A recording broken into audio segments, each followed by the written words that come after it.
নমস্কার বন্ধুরা, আমি অরিন্দম চলে আসলাম আজকে এই মুহূর্তে বিরাট বড় একটা এসএসসি দুর্নীতি নিয়োগ মামলার একটা আপডেট নিয়ে।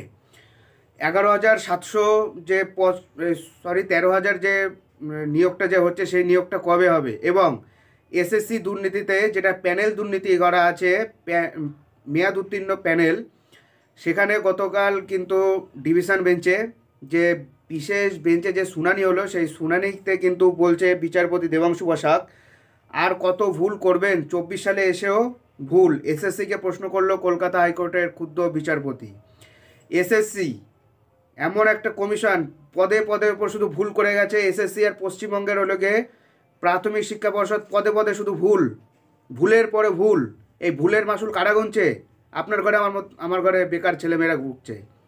তারা পড়াশুনো করে শিক্ষিত হয়ে তারা রাস্তায় বসে আছে, তাদের নিয়োগ নেই।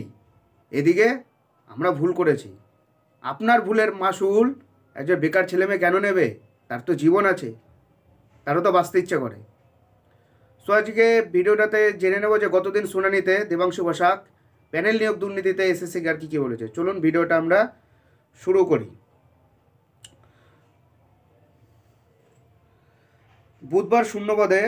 বুধবারই শূন্যপদে শিক্ষক নিয়োগের বিষয়ে আদালতের উদ্দেশ্যে আবেদন করেন মুখ্যমন্ত্রী মমতা বন্দ্যোপাধ্যায়। তিনি বলেন, শিক্ষক নিয়োগে অনেক শূন্যপদ বেড়ে আছে, কিন্তু কোর্ট আটকে রেখেছে। এটা আগের দিন মাননীয় মুখ্যমন্ত্রী কিন্তু এটা বলেছে যে আদালতের নির্দেশের জন্য আমরা নিয়োগ করতে পারছি না। তিনি কিন্তু বলেছেন 50 থেকে 60,000 কিন্তু আছে। বর্ধমানে এক যে সভা থেকে তিনি কিন্তু বলেছেন এটা। নিয়োগ মামলায় এসএসসিকে ভৎসনা করল কলকাতা হাইকোর্ট। বুধবার বিচারপতি দেবাংশু বসাকের এবং মোহাম্মদ সাব্বার রাশিদির বিশেষ বেঞ্চের প্রশ্ন, আর কত ভুল করবেন? 2024 সালে এসেও ভুল করছেন। বস্তুত নতুন আরটিআই বা তথ্যের অধিকার আইনের ভিত্তিতে পাওয়া ওএমআর ঘিরে সরগরম ছিল এজলাস।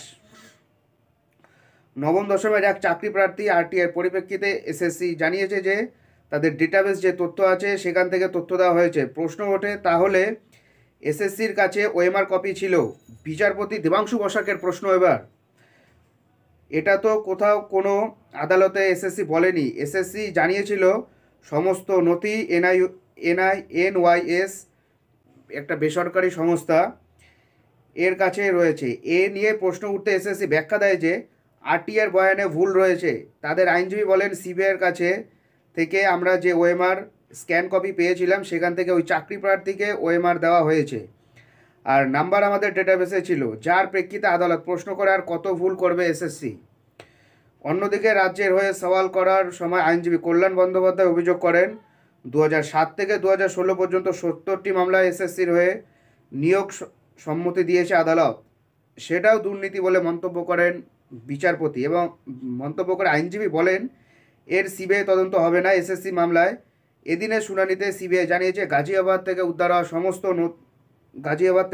হওয়া সমস্ত সামগ্রী হায়দ্রাবাদ সিএফএসএল এ পাঠানো হয়েছে, কিন্তু সেখান থেকে বলা হয়েছে এই মুহূর্তে ওই জিনিসপত্রের পরীক্ষা তারা করতে পারছে না। সেগুলো আবার কলকাতাতে নিয়ে আসা হবে, যার প্রেক্ষিতে আদালত নির্দেশ দেয় আগামী 5ই ফেব্রুয়ারির মধ্যে সেগুলোকে আদালতে পেশ করতে হবে। কারণ হায়দ্রাবাদে নিয়ে গেছে, হায়দ্রাবাদ এখন পারছে না, ওই জন্য আবার কলকাতাতে চলে আসছে। সেগুলো 5ই ফেব্রুয়ারির মধ্যে আদালতে আবার পেশ করতে হবে। পাশাপাশি সিবিআইকে আদালত প্রশ্ন করে তার ডেটাবেস পরীক্ষা করছে কিনা।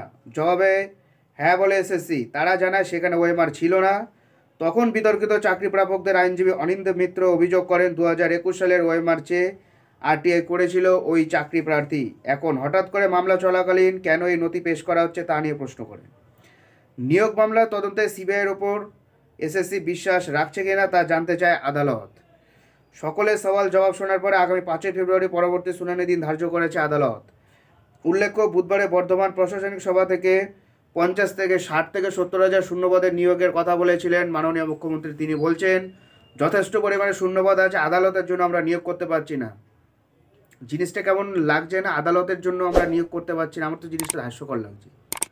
ঠিক আছে, আপনাদেরও হয়তো লাগতে পারে বা আপনাদের বিশ্বাস থাকতে পারে, আমার কোনো বিশ্বাস নেই। সো বন্ধুরা, এটা হলো আজকের আপডেট। সো এরকম আপডেট পেতে হলে আমাদের চ্যানেল নিউজ অরিন্দমকে সাবস্ক্রাইব করে আমাদের পাশে থাকবেন। দেখা হচ্ছে পরের ভিডিওতে। ভালো থাকবেন সবাই। নমস্কার, জয় হিন্দ, বন্দে মাতরম।